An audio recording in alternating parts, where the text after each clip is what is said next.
Campos blancos para la siega.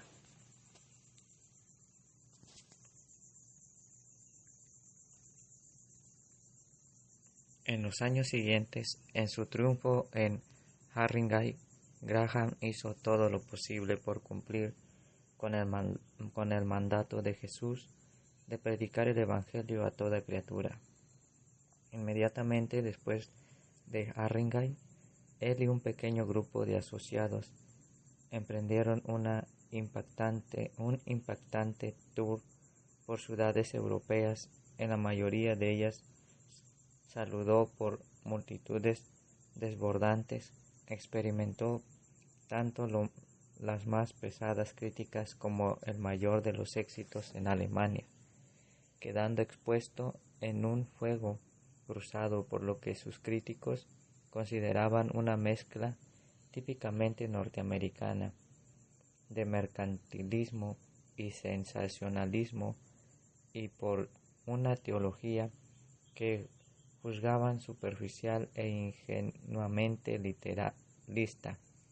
Su proclama acerca de que la gente no podía nacer de nuevo simplemente profesando su fe en Cristo iba en contra del proceso de catecismo y confirmación consagrado por la práctica de las tradiciones reformadas, y a algunos le parecía equiparable a una herejía. Los ataques más agudos, sin embargo, provinieron de la prensa de la Alemania del Este, que cargó contra él con las acusaciones de que era un espía, un arma de los petroleros tejanos, un enviado del imperialismo y del capitalismo norteamericano, y un demagogo que utilizaba las mismas técnicas empleadas por Hitler. El punto más alto del viaje por Alemania, tanto de lo emocional como de lo estadístico, tuvo lugar en Berlín. La concentración se había programado en el gran estadio olímpico en el que Hitler y Goebbels habían empujado a la nación hacia la guerra, y Graham sabía que una gran cantidad de alemanes del este estarían presentes. Todavía no se había levantado el muro de Berlín. Dentro del estadio, 80.000 personas, por lo menos 20.000 de la Alemania del Este, cantaban himnos protestantes en el lugar en el que se habían entonado los himnos de guerra nazis, y la bandera que se había colgado en un lugar de la svástica proclamaban la afirmación de Jesús: «Yo soy el camino, la verdad y la vida». Y la asistencia fue tremenda y hubo una fuerte respuesta a la invitación. Con el éxito en la que Gran Bretaña y el continente en su haber, Graham decidió desafiar al Extremo Oriente, comenzando por aceptar la invitación de los cristianos de la India. Graham enfrentó el viaje con su usual mezcla de temor y audiencia, con el miedo a fracasar miserablemente, y sin embargo, creyendo que el viaje podría marcar un punto de inflexión en la historia del cristianismo. En la India, el presidente Eisenhower le envió un telegrama de aliento poco antes de que partiera, y el secretario de Estado John Foster Dulles, cuyo entusiasmo por Graham aparentemente equiparaba al de Eisenhower, lo invitó a su casa para una sesión informativa sobre el asuntos mundiales. Dulles, que era hijo de un ministro religioso que a menudo había sacado a relucir la necesidad de mostrar una fe dinámica y recta para contrarrestar el celo casi religioso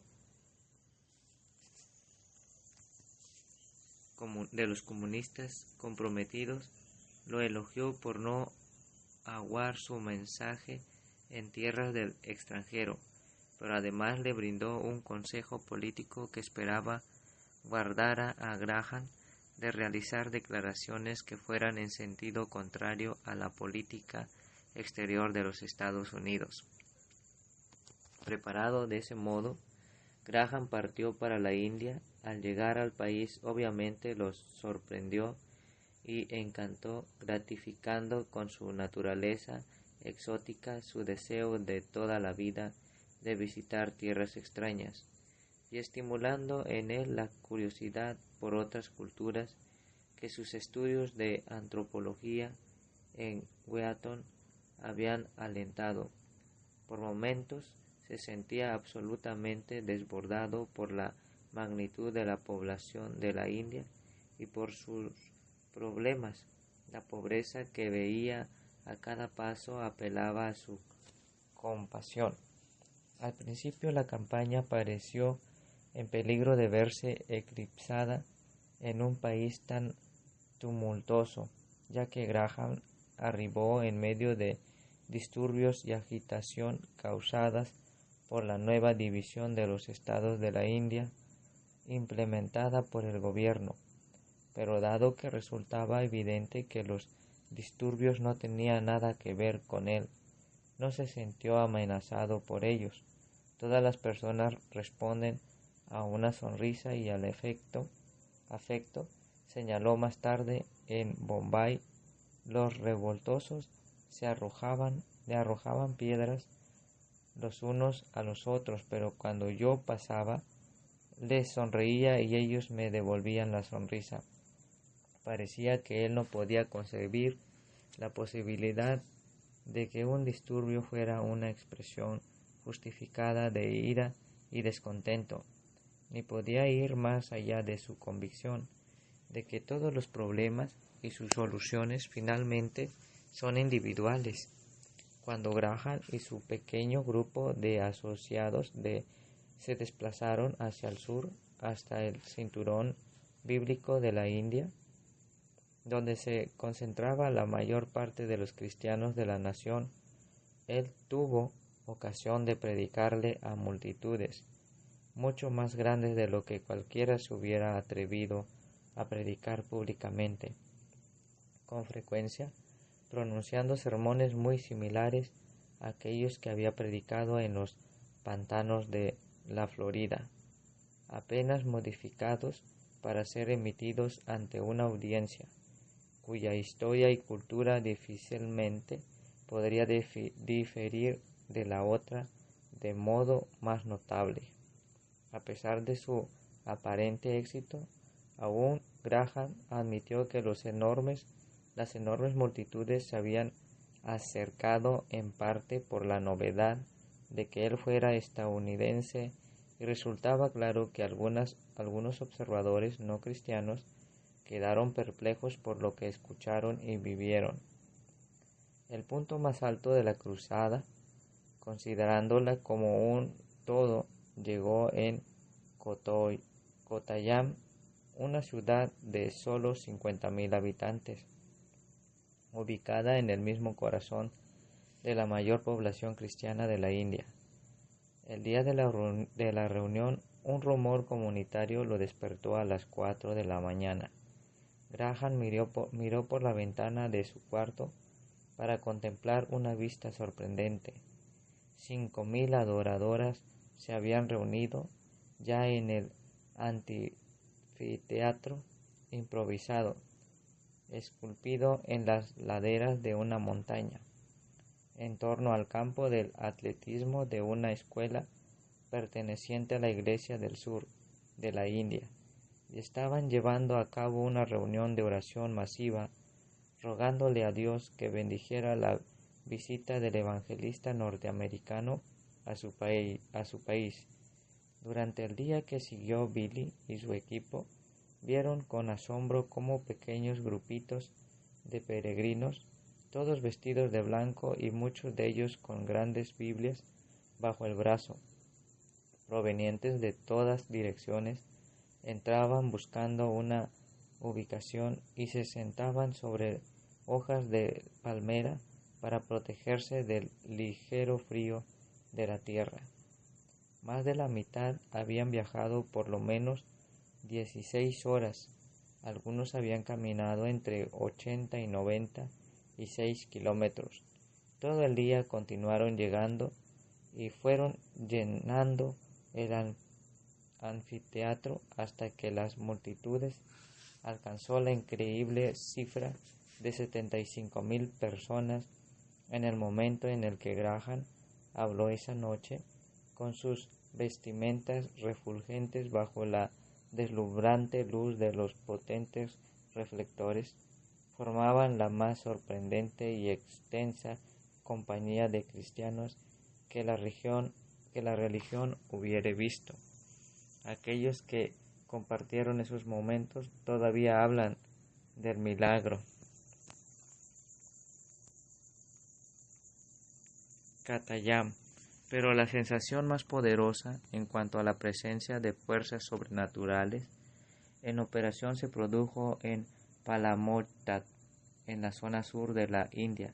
Graham había leído y visto lo bastante con respecto a la religión hindú como para estar consciente de la capacidad que tenía para incorporar nuevas creencias y deidades dentro de su mitología fantásticamente elaborada. También conocía la reverencia que profesaban hacia los hombres sagrados de variadas estirpes. Sin embargo, no estaba preparado para la reacción que se iba a producir en Palakota, donde la respuesta de la multitud al poder que emanaba de su persona alcanzó nuevos niveles. La reunión de la noche no comenzó de manera prometedora. La enorme multitud, estimada en más de 100,000 personas, tenía problemas para calmarse, y un sistema de sonido estrafalario dificultaba la posibilidad de que muchos pudieran escuchar. Algunos comenzaron a gritar y a dar alaridos, y los misioneros temieron que se iniciaran disturbios. Frustrado por la falta de atención, Graham recurrió a la única arma que pensó que podría funcionar, la oración. Luego escribió: incliné la cabeza e hice una oración que no había elevado en mucho tiempo. Era prácticamente una oración de mando, una oración de autoridad.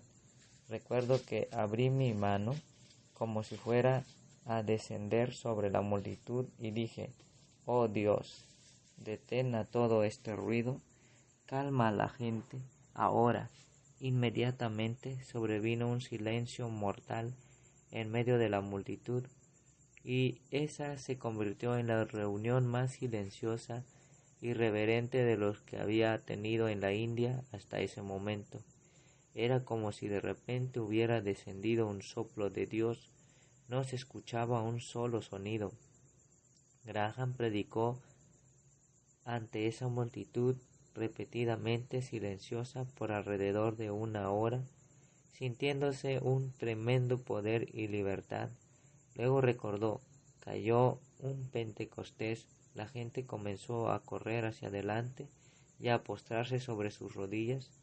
Algunos empezaron a clamar a Dios por misericordia, otros repetían: Jesús, sálvame, Jesús, sálvame, hasta que 3,000 o 4,000 personas pasaron adelante y tuvimos que detener la invitación porque no había lugar para nadie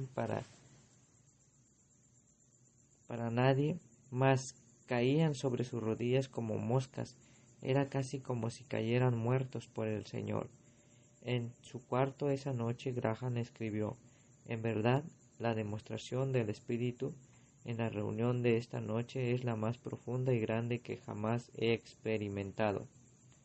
La noticia de la presencia y el poder del evangelista pronto se esparció a través de la campiña que rodeaba Palamottad. A la mañana siguiente, cuando llegó a la catedral para predicar en una reunión de mujeres, encontró el templo abarrotado con 5,000 personas, un número semejante por lo menos estaba parado afuera clamando poder filtrarse hacia el interior, y las calles estaban llenas de muchos otros que intentaban al menos echarle un vistazo al hombre que había producido tal alboroto. Muchos de ellos se postraron y prácticamente me adoran cuando paso, escribió en una carta. Muchos también procuran colocarse bajo mi sombra. Verse tratado como un dios lo aterrizó por completo. Le repetí una y otra vez que yo no soy sino un hombre, pero la noticia de la que Dios está haciendo se ha esparcido por todo el sur de la India, y la gente viene de miles para a escuchar el Evangelio. Mientras Billy dejaba perplejo al mundo, preparando a la gente para ir al hogar eterno, Ruth permaneció en Black Mountain construyendo un lugar terrenal. Al crecer sus hijos y disminuir la privacidad, ella se abocó a la construcción de un medio ambiente que se educara tanto a su sentido estético exigente como a sus preferencias como la soledad.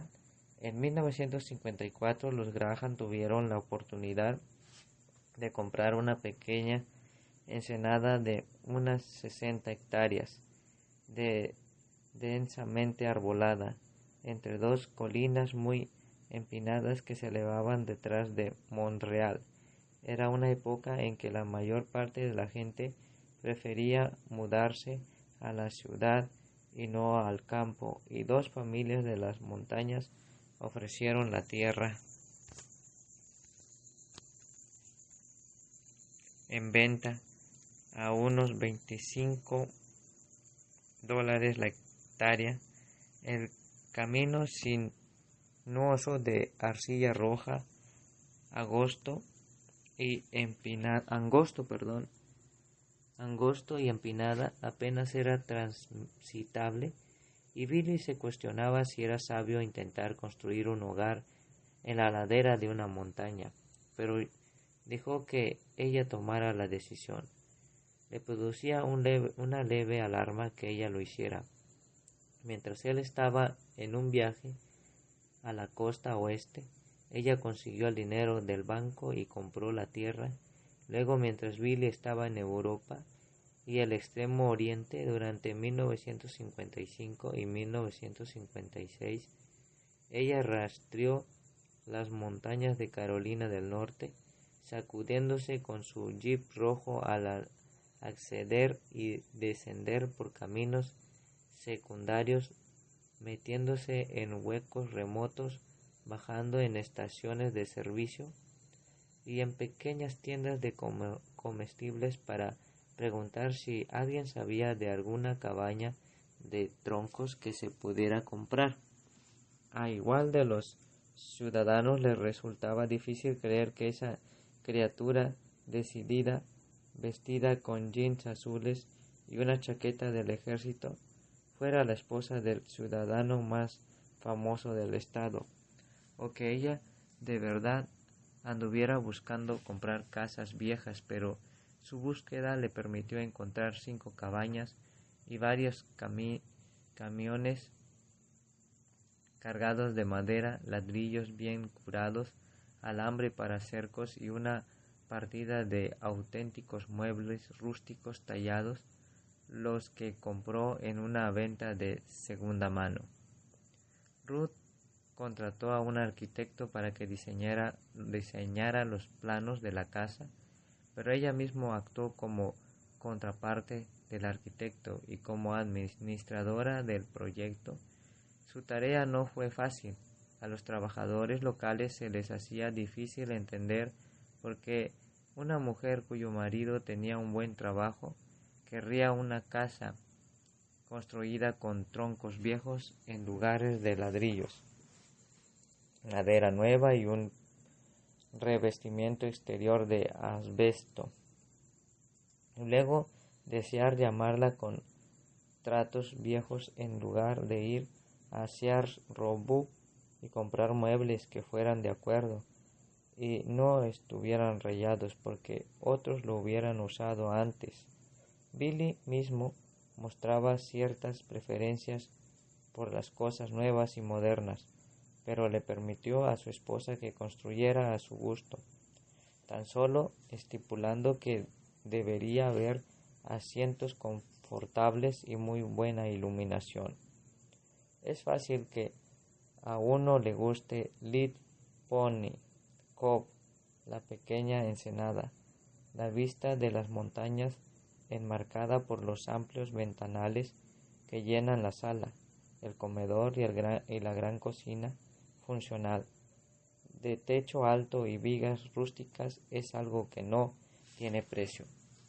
Los cuartos mismos son amplios, cálidos y ricos con esa madera, los libros y recuerdos y la fragancia de esos 4 hogares a leña, el mayor de los cuales en la sala es de una dimensión como para entrar parado dentro de él y coronando por unas repisas en la que están esculpidas las palabras Ein Feisburg is unser Gott, poderosa fortaleza de nuestro Dios.